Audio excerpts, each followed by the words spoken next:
Você quer apoiar o nosso canal e nos ajudar a produzir mais conteúdo para você? É simples. Basta você acessar o link da lojinha na descrição sempre que precisar comprar algum produto. Com este simples gesto, você estará nos ajudando muito. Padre Fábio, como deixar uma revolta que existe dentro de mim? Há quase 3 anos eu perdi meu filho e meu marido juntos dentro da minha casa, numa tentativa de assalto. Como perdoar uma pessoa que foi capaz de destruir toda a nossa família? Me ajude. O que devo fazer para tirar essa revolta que existe dentro do meu peito? Primeiramente, o nosso profundo respeito a essa dor, que a gente não tem nem como avaliar, né? Você nos conta, a gente tenta se aproximar do seu sentimento, mas é um limite. Porque aquilo que você sente, a dor que você sente, nós não temos ideia do que seja, porque a dor ela não é mensurável. A gente não pode medir. Minha filha, o primeiro passo para a gente conseguir perdoar uma situação, porque é mais que uma pessoa. Não tem a ilusão de que você precisa perdoar apenas o assaltante. Não. São muitos os fatores que precisam ser perdoados. E o que é perdoar? É você permitir a reharmonização do ambiente, da vida, da estrutura. Porque 2 pessoas foram brutalmente retiradas da sua história. E você agora precisa se amparar nesse mundo, precisa dar conta da vida, sem ter do seu lado essas 2 pessoas tão essenciais para você. Reharmonizar o seu coração. Antes de qualquer coisa, antes de perdoar qualquer pessoa, você precisa perdoar a vida. Primeiramente, tirar do seu coração essa história, que certamente ocorre com todo mundo que vive um momento como esse. Por que aconteceu comigo? Você já deve ter me escutado falar aqui, minha filha, que às vezes a gente faz perguntas que não nos levam a nada. Mas a gente insiste em fazê-las, que é uma maneira que a gente tem de gritar o nosso desaforo. A gente acha que é um desaforo isso. Alguém entra dentro da nossa casa, mata as pessoas que nós amamos e depois nós precisamos aqui administrar todos estes ódios que esse assassino provocou dentro de nós. É desaforo. O primeiro detalhe a ser reorganizado dentro de nós é olhar para esse fato e tentar metabolizá-lo sem ódios e sem rancores. Aconteceu comigo, poderia ter acontecido com o vizinho do lado, e de nada adianta eu ficar fazendo perguntas agora que definitivamente não vão me ajudar a resolver o meu dilema, o meu conflito. Preciso então agora dar um passo na direção da vida e fazer as pazes com ela. E aí, minha filha, a melhor maneira de fazer as pazes com a vida é você olhar para o que restou. O que dessa família tão desestruturada existe para você? É como um náufrago, que diante daquele desastre de olhar para todos os lados e só ver água, encontrar algum lugar em que possa segurar e se apoiar para poder vencer a tempestade. É a hora de você olhar para os seus valores, para as pessoas que você ama e você dar um passo na direção delas. Isso é perdoar a vida. É você se dispor a continuar vivendo. Porque o perdão ao assassino pode ser que você vai conseguir daqui a um tempo. Você só vai conseguir perdoar o assassino, se você conseguir dar esse passo na direção da vida. E o passo na direção da vida é que vai ajudar você a reorganizar o sentimento que te machuca tanto. Porque antes de perdoar as pessoas, a gente tem que perdoar o acontecimento, né? É de alguma maneira você encaixar dentro do seu coração pelo menos essa possibilidade. Eu quero dar um passo, eu quero ir adiante, eu quero superar essa tragédia. E aí você olha para todas as pessoas que conseguiram superar grandes tragédias, e olha, eu já vi muita gente conseguir fazer isso. Essas pessoas precisaram fazer o quê? Abrir as janelas da casa, olhar para o que restou e começar a reorganizar a vida. Eu desejo, minha filha, que neste momento de profunda dor, você possa reencontrar o caminho da vida. Perdoe a vida e dê à vida uma oportunidade de você, quem sabe, mesmo ferida, mesmo machucada, você ter condições de reencontrar o seu caminho e viver por eles e fazer a alegria acontecer de novo na sua casa por eles. Que a melhor maneira de nós ressuscitarmos a memória de alguém entre nós é a gente celebrar as suas alegrias. Que às vezes a gente quer fazer o contrário, né? Nós nunca mais vamos fazer porque ele gostava disso. Isso me recorda a ele. Não? Como a Lídia, minha amiga lá de Curitiba, quando perdeu o filho, não tinha mais vontade de fazer o churrasco do domingo à tarde, porque era a alegria do filho. E aos poucos, a Lídia ser capaz de retomar a vida, de voltar a permitir que a alegria visite a sua casa, porque ainda restaram filhos, ainda tem um marido, ainda tem uma família. E que a gente precisa se livrar dessa bobagem de que celebrar a memória do outro é a gente mergulhar na tristeza, é a gente se sepultar com ele. Nós que acreditamos na ressurreição, precisamos fazer com que o nosso luto se transforme em luta. É o que eu desejo a todos vocês que me acompanham. Você sabe muito bem que você me escuta, você me acompanha, você sabe muito bem que essa é a dinâmica que eu quero para mim. O tempo todo eu tenho motivos para desistir, gente. O tempo todo, em algum momento da minha vida, eu tenho passado pela tentação do sepulcro, de entrar ali dentro e de ficar chorando ali as minhas mágoas, as minhas dores, as incompreensões. Não quero isso. É difícil? É. É difícil ser quem eu sou, fazer o que eu faço? É. É difícil ser quem você é, fazer o que você faz? É. Mas pague o seu preço, com a sua alegria. Seja um testemunho, não para o outro. Antes de ser um testemunho para o outro, você tem que ser um testemunho para si mesmo. Você tem que estar em paz com você mesmo. Você tem que estar com essa consciência feliz de que você está fazendo a coisa certa, de que você está se empenhando, que você está dando essa oportunidade para a vida dar certo em você. Não se feche para a possibilidade de ser feliz. Apesar de tudo o que tem acontecido, apesar de todas as desgraças que possam ter visitado a sua vida, não se feche para a possibilidade de ser feliz.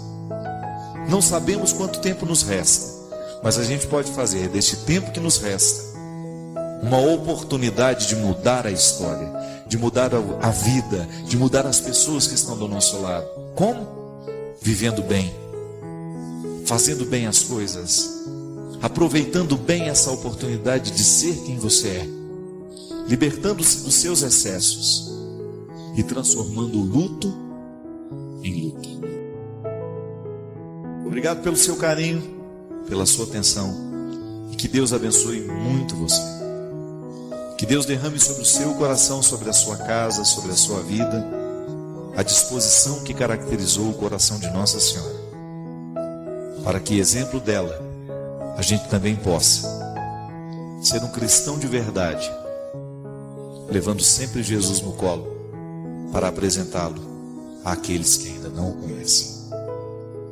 Derrame sobre nós a bênção do Deus Todo-Poderoso, Pai, Filho e Espírito Santo. Medo. Medo é universal, todos nós sentimos. Você sente medo de ser só? Você sente medo de ser traído? Você sente medo de ser injustiçado? Você tem medo da doença? Você tem medo de morrer? Você tem medo de envelhecer? Você tem medo de não ter segurança? Você experimenta na sua carne, você sente na sua alma quando a dor punge dentro de você e você precisa gritar por alguém, porque você não dá conta da vida sozinho. a vida não é suportável, e você precisa olhar para os lados e você precisa descobrir alguém, anunciando a elas que a força de Deus está disponível, que nós não nascemos para o fracasso, que ser feliz é urgente. E pode ter certeza que na preguiça você não chega lá. É preciso empenho, minha gente. O medo começa a diminuir no momento em que nós somos olhados nos olhos. Se você está perdido no meio da multidão, o que mais lhe assusta é você não ter um olhar onde você fixar o seu. A psicologia nos ensina que quando nós somos olhados de um jeito certo, cresce dentro de nós a crença em nós mesmos. O olhar é o lugar da nossa segurança. No momento do nosso medo, se a gente não tem alguém que nos ama do nosso lado, se a gente não tem um olhar para se fixar nos nossos, tudo é mais pesado, tudo é mais difícil. Você deve se recordar dos momentos em que a vida foi pesada para você, e naquele momento, na notícia daquela morte, na notícia daquela tragédia, daquele fracasso, o que você mais queria era alguém que você pudesse colocar os seus olhos. Se de repente você está devagar e você está com medo, alguém segura na sua mão e diz: não se preocupe, eu vou ficar do seu lado. Aí você fala: mas você não tem que ir? Ela diz: eu tenho que ir, mas eu decidi que vou ficar com você. Diminui o medo. Entrou no seu tempo, viu você como você é.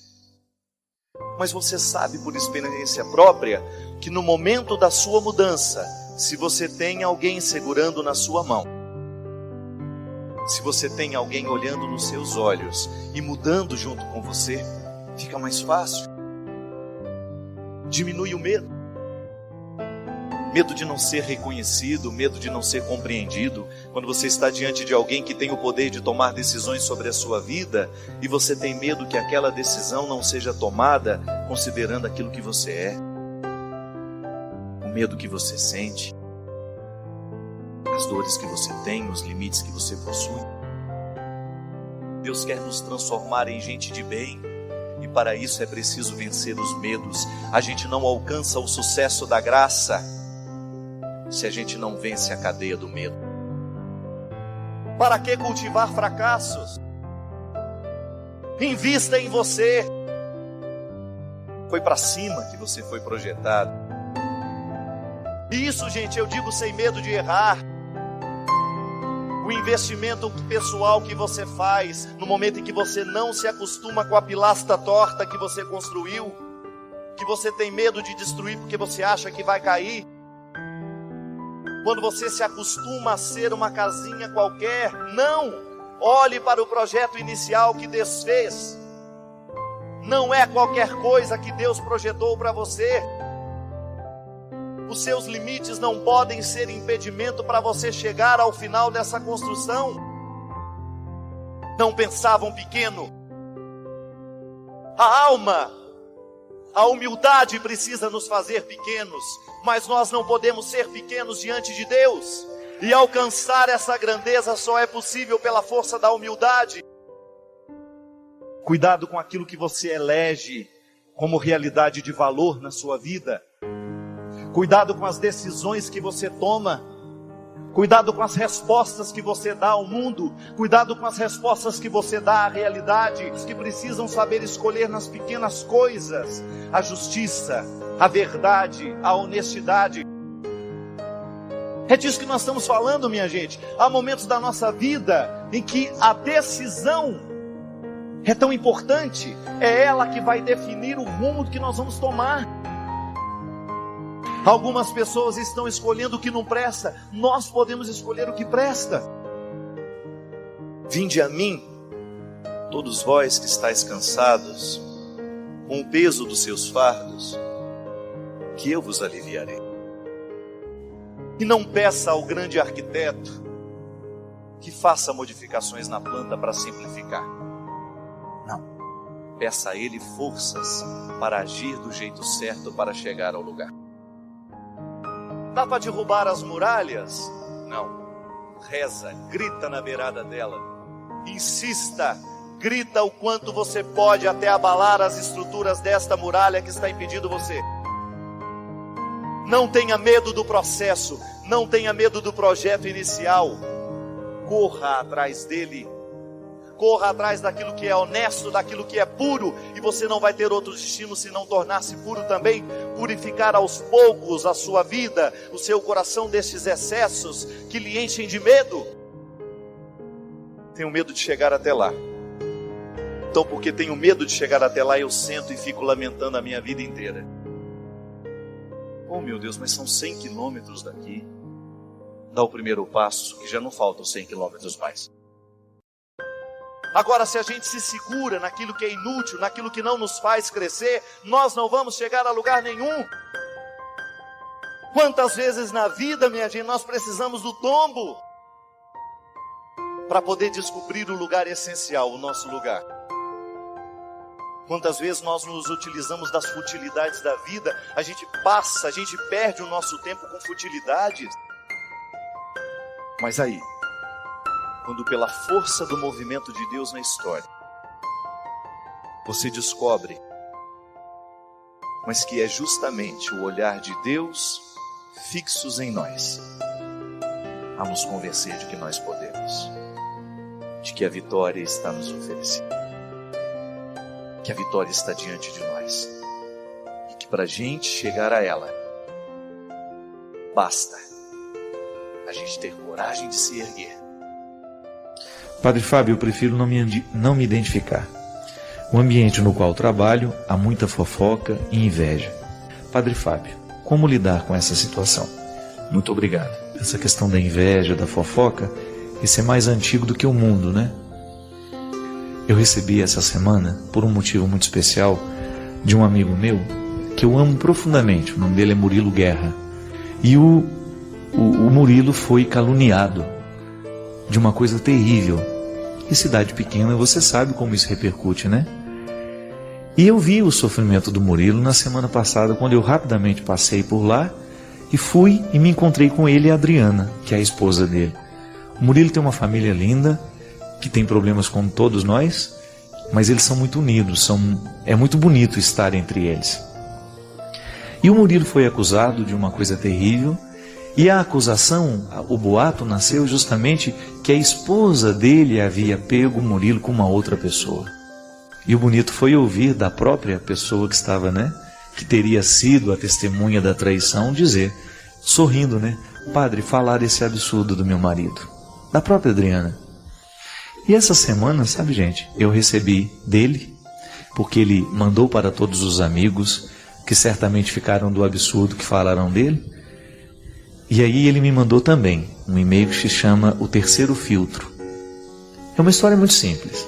Dizem que Aristóteles, certa vez, recebeu um amigo que disse assim, o amigo dele chegou para o Aristóteles e disse assim, você não sabe o que eu ouvi falar sobre o seu amigo. Aí o Aristóteles disse assim, peraí, antes de você me contar, vamos fazer um exercício? Você só vai me contar depois de passar a sua informação a partir de 3 filtros. Tudo bem, o amigo dele disse. Primeiro filtro, o filtro da verdade. Aquilo que você vai falar do meu amigo, você tem certeza que é verdade? E ele disse assim, não, eu não tenho certeza. Aí Aristóteles continuou, então não é certo o que você vai me falar. Ele disse, não, não é certo. Então antes de você me dizer, não sendo certo, eu quero que você me diga, o segundo filtro, é bom o que você vai me dizer? Ele disse, não, não é bom. Tá certo, você não sabe se é verdade, não é uma coisa boa, e mesmo assim você vai me dizer, mas espera aí, antes de você me dizer, quero que você passe por um terceiro filtro. Tem utilidade para a minha vida o que você vai dizer do meu amigo? Aí o rapaz desconcertado disse, não. Aí Aristóteles, então você vai me desculpar. se não é certo o que você tem a dizer, se não é bom o que você tem a me dizer, e se não tem utilidade nenhuma para mim, por que você acha que eu iria gostar de ouvir? Não é fantástico isso, minha gente? Se não é certo, se não é bom, se não é útil, por que você acha que eu iria querer ouvir isso? Na verdade, toda vez que uma pessoa se encoraja para contar uma fofoca para a gente, ela já está considerando que a gente é qualquer coisa, que a gente aceita qualquer conversinha. O mais bonito, sabe, é que naquela história toda, quando Petrópolis borbulhava com a fofoca e com o absurdo que estavam dizendo do Murilo, o Verusca, um cabeleireiro famoso lá em Petrópolis, foi a pessoa que teve coragem de sair lá do salão dele, entrar na sala do meu amigo e dizer para ele: Murilo, olhando nos olhos, estão dizendo isso, isso e isso de você. E eu não acho justo. Enquanto toda a cidade comentava a boca miúda, né? Ah, você ficou sabendo? Fazendo isso, né? Sem passar pelo terceiro filtro, uma notícia nascida, minha gente, me desculpe, da cabeça certamente de uma pessoa infeliz, frustrada, que não consegue conviver com o sucesso do outro, que não consegue suportar a realização e a felicidade alheia, porque geralmente o fofoqueiro é assim. O ciúme, a fofoca, ela só nasce de gente que não é capaz de ser feliz, e porque não é capaz de ser feliz, não suporta a felicidade daquele que é. Verusca, naquele gesto de solidariedade cristão, demonstrando uma hombridade rara nos dias de hoje, quebrou o poder da fofoca. Sabe quando a gente quebra o poder da fofoca? Como ele fez. Dentro do meu salão não se fala absolutamente nada sobre o assunto. É assim que a gente quebra o poder da fofoca. Quando você começa a estabelecer os 3 filtros para poder ouvir o que as pessoas têm ali a dizer. Seu ouvido não é lixo para você ficar ouvindo qualquer coisa.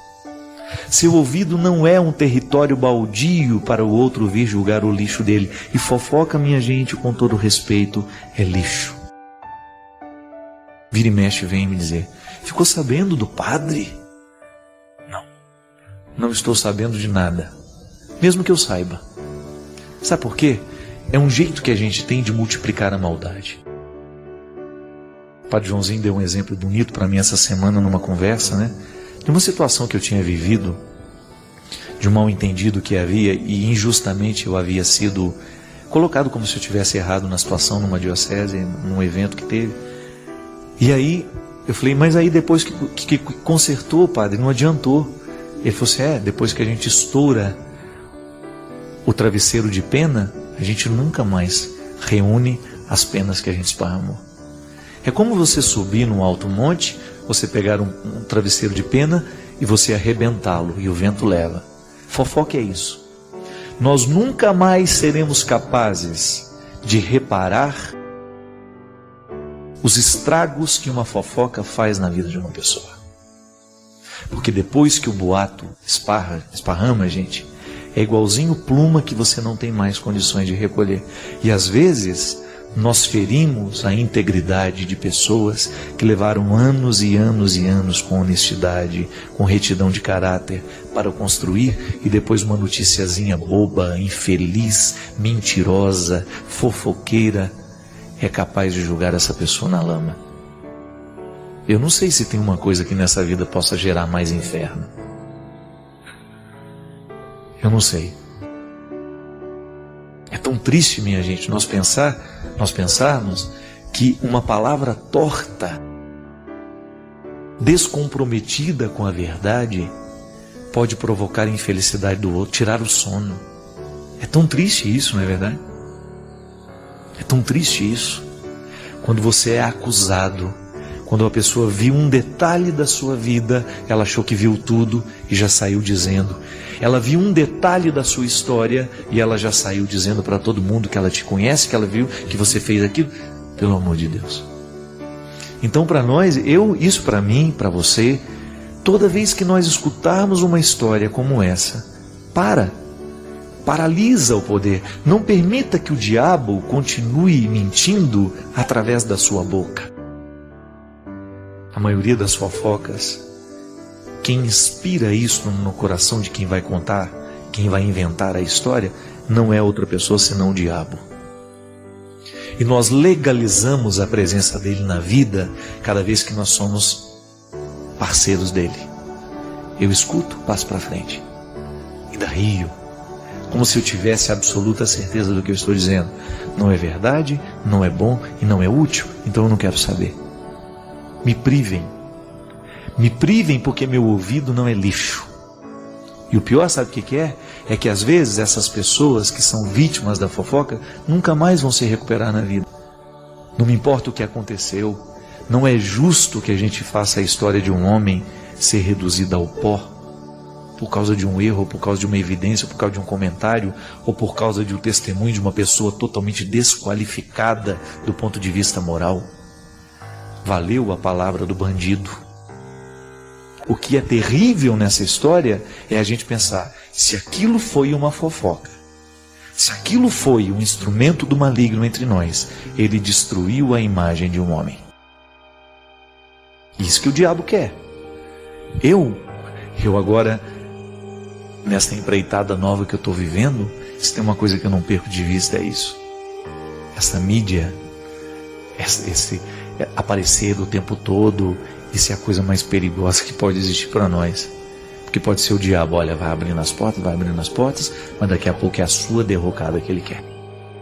Eu vejo, gente, as perguntas que às vezes os jornalistas me fazem, eu fico parado ouvindo e depois eu pergunto, tá, o que isso agrega à igreja que eu quero anunciar? O que isso altera na vida das pessoas que eu quero evangelizar? Se o padre Marcelo apareceu na televisão, se o padre Zezinho faz esse trabalho de mais de 40 anos na TV, se o padre Joãozinho faz esse trabalho, se Monsenhor Jonas Abib, todos os padres que trabalham com comunicação, para que vão para a frente da televisão? É porque acreditam naquilo que estão dizendo. Por isso que é bom ser entrevistado em lugares que conhecem a seriedade do trabalho que a gente faz. Porque senão eles vão perguntar, qual que é a marca do seu relógio? Que sapato é esse que você está calçando? Que calça é essa que você está vestindo? Como se isso pudesse ser interessante à pessoa que eu evangelizo. Não. Isso é um detalhe mesmo, porque esse relógio pode ser um presente, essa calça que ele está usando pode ser um presente. Isso não vem ao caso. O que vem ao caso é a seriedade da vida que ele está vivendo. Isso a mídia muitas vezes não está interessada em dizer, não. A mídia quer a fraqueza, quer evidenciar o que é fraco. Por isso que é um perigo. É um perigo essas notícias de tudo que sai sobre as pessoas evidentes, porque às vezes nós julgamos pessoas preciosas fora por causa de manchetes mentirosas, caluniantes, absurdas, fruto do interesse maligno. Agora, quantas vezes você sofreu na sua carne a inveja dos outros? A palavra desaforada, a palavra descompromissada com a verdade. Quantas vezes nós vimos pessoas preciosas sendo destruídas? E isso é força do maligno. Você acha que o diabo está satisfeito com a evangelização que a Canção Nova realiza? Você acha que as forças diabólicas, e aí eu digo, tudo o que é estrutura diabólica no mundo de hoje, está satisfeito em nós pregarmos contra o álcool aqui dentro? Não está. Você acha que as estruturas pecaminosas que geram o pecado no mundo, por causa de poder econômico, poder político, você acha que elas estão satisfeitas com quem está fazendo bem? Defendo também os pastores evangélicos, que são inúmeros, que fazem um trabalho maravilhoso nesse país, homens de reflexão, homens de índole, que são julgados todos na mesma lata de lixo, como se o discurso deles fosse alienatório, uma palhaçada, tudo isso que se realiza. Quantas vezes os homens e mulheres da religião são banalizados, porque os ateus de plantão, os idiotas de plantão, os fofoqueiros de plantão, resolvem contar mentiras a respeito dessas pessoas. E nós estamos lá, assistindo tudo e às vezes contribuindo com a nossa palavra. Ô minha gente, às vezes nós não temos o poder de mudar muita coisa. Eu não tenho o poder de mudar o destino da história do padre Lancelotti, tudo aquilo que falaram dele, tudo aquilo que escreveram sobre ele. Mas eu tenho o destino de mudar o meu amigo Murilo, que está do meu lado, e dizer que toda vez que nós tomamos as dores de um amigo e fazemos assim como Verusca fez, parar o poder da fofoca e dizer: aqui no meu salão não se fala disso. Se você também, aqui na minha casa não se fala disso. Aqui no meu local de trabalho não se fala mal dos outros. Porque nós estamos comprometidos com a bondade. Pode até que ele tenha feito alguma coisa errada, pode até que o padre tenha errado, pode até que a freira tenha errado, mas eu não serei um veículo de transmissão.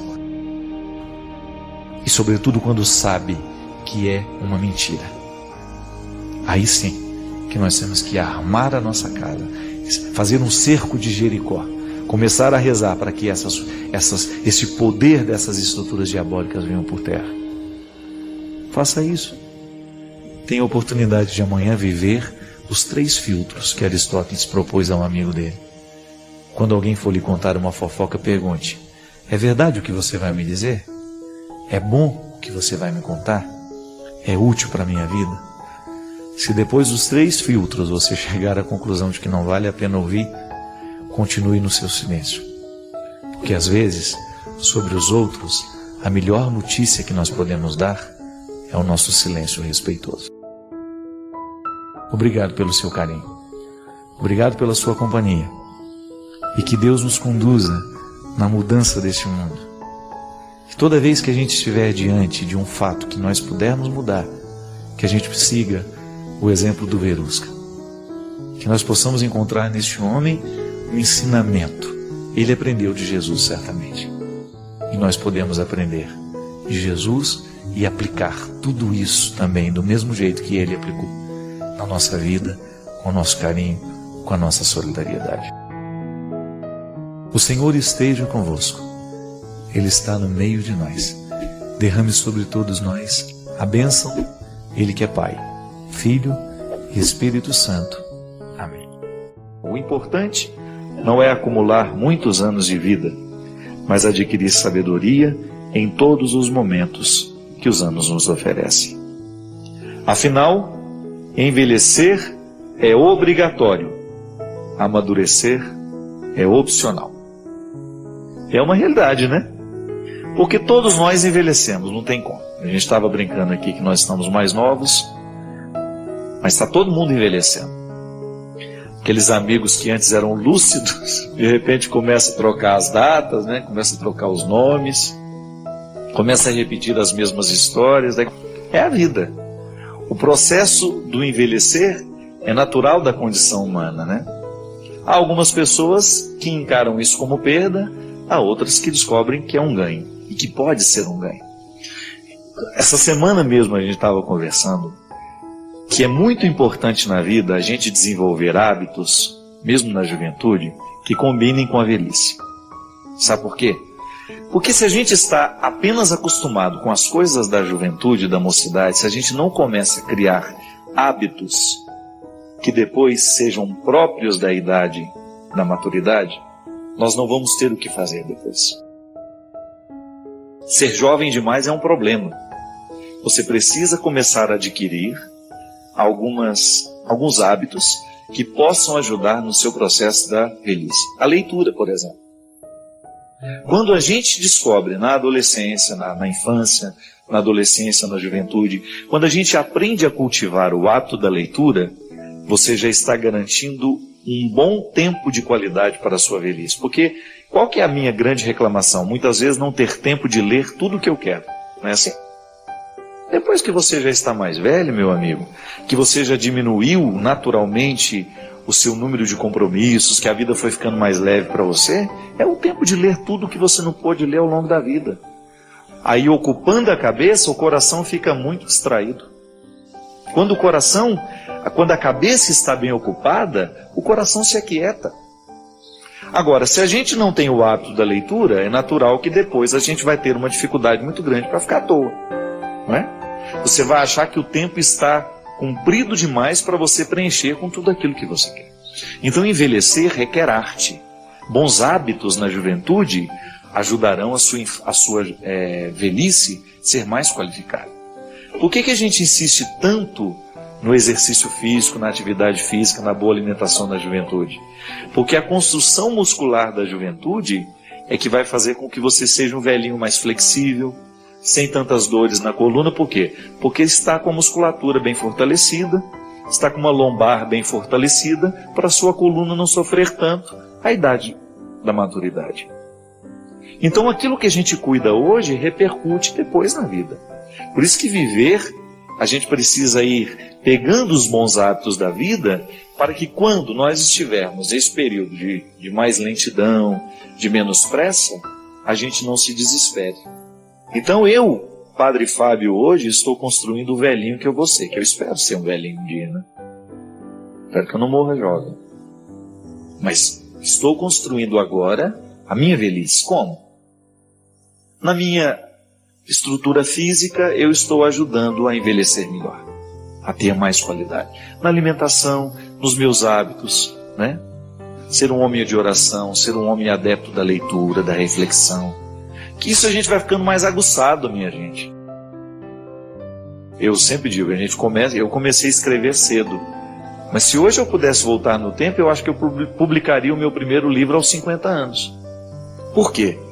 Porque depois dos 50, a sua lucidez para olhar para o passado é muito maior. A gente se arrepende menos, né? Do que disse.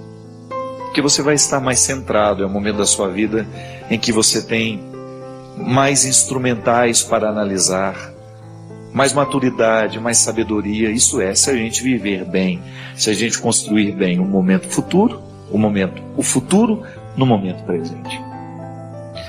Amadurecer é muito mais que envelhecer. Você pode ter um homem de 80 anos imaturo. Porque o que é o amadurecimento? O amadurecimento não é o acúmulo de tempo em nós, mas é o acúmulo de experiências. Quando a gente não descobre a sabedoria no processo da vida, nós vamos ser uma pessoa sem graça, sem discurso, sem ter muito o que dizer, sem ter muito o que acrescentar. Eu tenho um prazer imenso em estar com velhos. Por quê? Porque eu desde criança sempre fui assim. Minha mãe sempre fala isso. Desde pequeno eu gostava de conversar com as pessoas de mais idade. Porque é muito interessante você ouvir a vida realmente vivida. É uma literatura muito concreta, né? Uma pessoa contando a sua história, contando a sua vida, contando o seu passado, como era, como deixou de ser, como foi sendo modificado. Isso é muito enriquecedor. E ao ouvir os velhos, eu vejo direitinho, eu percebo o quanto é determinante para a qualidade da velhice a sabedoria. Porque é bom você conversar com uma pessoa sábia, não é verdade? Todos nós temos necessidade de encontrar gente sábia pela vida. Porque o sábio é aquele que tem um pouco mais que inteligência. Inteligência para resolver um problema matemático, muitos nós temos. Mas muitas vezes uma questão da vida, olhar para ela com profundidade, olhar para ela com fecundidade, nem sempre a inteligência basta. Aí a gente pode distinguir aquele que é muito inteligente e aquele que é sábio. Porque aconselhar uma pessoa requer muita sabedoria. Não é verdade? Dar um conselho, interferir na vida do outro, requer uma sabedoria muito grande. Mas onde mora a bendita da sabedoria? Ela mora na oportunidade que nós temos de construir dentro de nós uma vida. Ela mora nessa oportunidade de encontrar pelo caminho aquilo que nos ensina. A história que eu tenho contato, que vem morar dentro de mim. Aquela vida que eu encontrei, que mexeu tanto comigo, veio morar dentro de mim. Isso é sabedoria acumulada, né? Quando você não passa de qualquer jeito pela vida, nem pela vida das pessoas, pela história das pessoas. Você começa a recolher os exemplos vividos, os acontecimentos, você extrai aquilo, como se nós pegássemos uma cana e fizéssemos sair todo o caldo, porque sabemos que o açúcar está ali. É como se nós pudéssemos, então, amassar bem essa vida que nós vivemos para a gente poder extrair até a última gota de sabor. Aí a gente guarda aquilo dentro de nós. A gente vai ficando mais sábio à medida em que nós temos o coração aberto para viver, para poder trazer o aprendizado que essa vida tem e a gente acomodar isso dentro de nós e você usar. À medida que você vai vivendo, evitando os mesmos erros do passado. Então meu pai cometeu tal erro, então hoje eu vou modificar a minha atitude. O texto chama-se Silêncios e Palavras. Na palavra, a comunicação se realiza. No silêncio, ela se completa. Pois a compreensão se concretiza a partir do silêncio. Há poder em ambos e a sabedoria é usar bem esses dois tempos da comunicação. Dentro de uma composição, as pausas são tão importantes quanto os sons. Uma boa orquestra é aquela que executa bem as dinâmicas das pausas e das continuidades. Mesmo no silêncio da pausa, a canção continua. Não diga as coisas com pressa. Mais vale um silêncio certo que uma palavra errada. O poeta mineiro Carlos Drummond de Andrade recomendava aos poetas: convive com os teus poemas antes de escrevê-los. Tem paciência se obscuros, calma se te provocam. Espera que cada um se realize e consuma com seu poder de palavra e seu poder de silêncio. A recomendação do poeta é sábia e pertinente. Um poema só é bom, se maturado na sementeira do silêncio. Antes de se tornar palavra, a poesia é experiência de vida silenciosa. Os artistas sabem disso e nós precisamos aprender. Demora naquilo que você precisa dizer. Livre-se da pressa de querer dar ordens ao mundo. É mais fácil a gente se arrepender de uma palavra dita do que de um silêncio.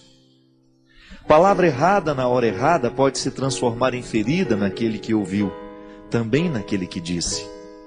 Há muitos momentos da vida em que o silêncio é a resposta mais sábia que nós podemos dar a alguém.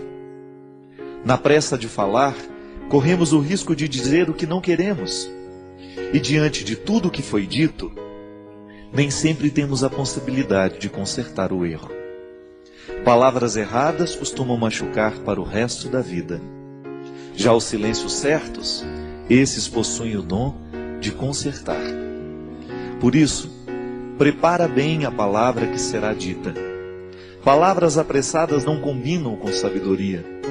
Os sábios sempre preferem o silêncio. E nos seus poucos dizeres está condensada uma fonte inesgotável de sabedoria. Não caia na tentação do discurso banal, da explicação simplória. Queira a profundidade da fala que nos pede calma. Calma para dizer, calma para ouvir. Uma regra interessante para que tenhamos uma boa compreensão de um texto é justamente a calma. Só assim podemos adentrar nos significados que o autor quis sugerir e, consequentemente, mergulhar no mistério do seu texto. Leituras apressadas podem fomentar equívocos. E equívoco é uma espécie de desentendimento entre o que escreve e aquele que lê. É uma forma de obstáculo para a compreensão da linguagem. Na comunicação verbal cotidiana, isso sempre acontece. Dizemos e não somos compreendidos.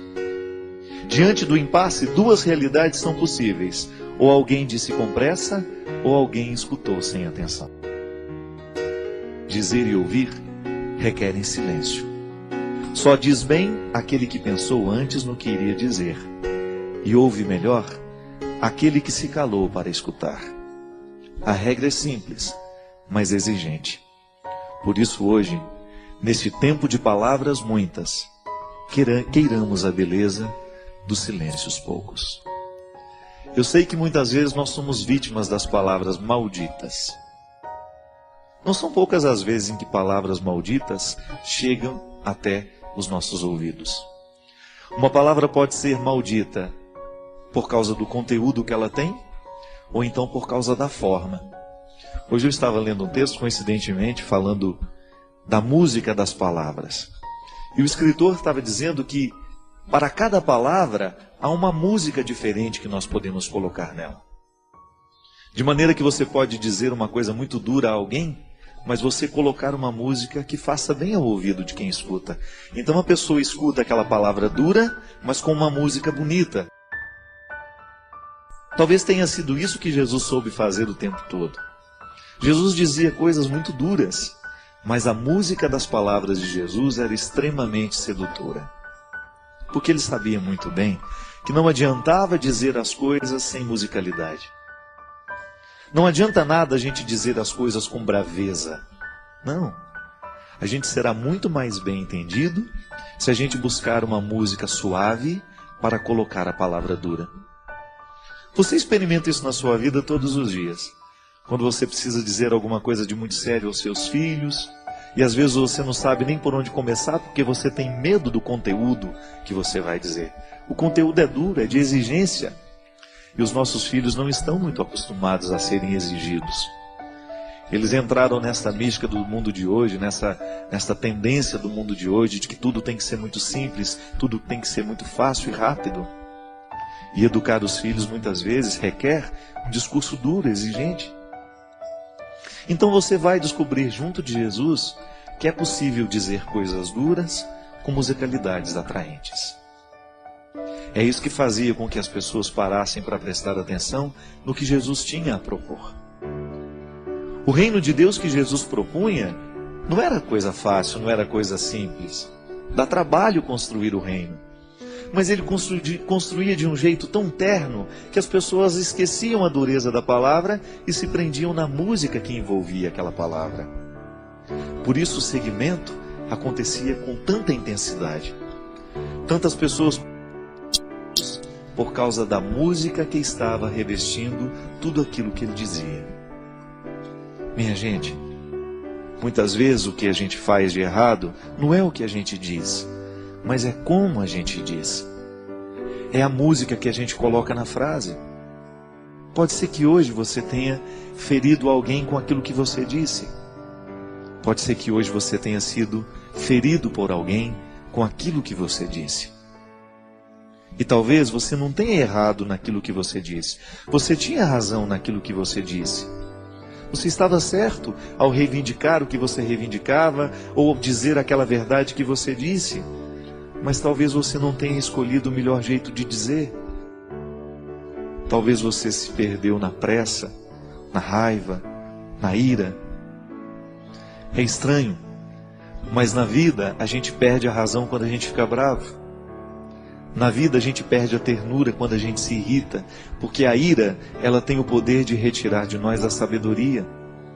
E quando nós estamos fora da sabedoria, geralmente nós não sabemos colocar músicas nas palavras. Todos nós gostamos de música. Todos nós gostamos de ouvir aquilo que entrou um dia dentro do nosso coração, nos fez bem. Por quê? A palavra veio com música, ela não veio sozinha. O intérprete colocou naquela palavra uma intenção tão bonita que você de fato acreditou naquilo que ele estava cantando. Uma canção bem interpretada, ela expressa todo o poder de verdade que o compositor quis dar. Mas aquele que interpreta, o bom intérprete, ele faz a canção se tornar ainda mais verdadeira do que quando nasceu da mão do compositor. Porque ele soube colocar a intenção da voz. Eu, quando dava aula na faculdade de teologia, lá na faculdade de Uniana, eu sempre dizia para os meus alunos que seriam padres um dia: olha, cuidado para você não ficar com um tom de voz, um jeito de falar igual a todo mundo. Busque a melodia das palavras. Busque o seu jeito de dizer. E que o seu jeito de dizer as verdades evangélicas, que o seu jeito de ensinar o Evangelho, a palavra de Jesus, as coisas boas da vida, estejam de acordo com aquilo que você verdadeiramente acredita em e identifica neste mundo como ternura. A palavra pode ser dura, mas a música que envolve a palavra não precisa ser. Porque aí você vai ter um poder de convencer muito maior do que se você estivesse usando a palavra dura com uma capa, uma armadura. Não. Todos nós temos medo de armadura, porque ela nos recorda a guerra. E às vezes, ao invés de colocar melodia, música na nossa palavra, a gente coloca armadura. E aí a gente assusta aquele que nos escuta, a gente machuca aquele que nos escutou. É sempre um prazer compartilhar estas experiências com você. Deixe seus pensamentos na caixa de comentários, inscreva-se para mais conversas significativas e ajude-nos a espalhar a luz compartilhando este vídeo.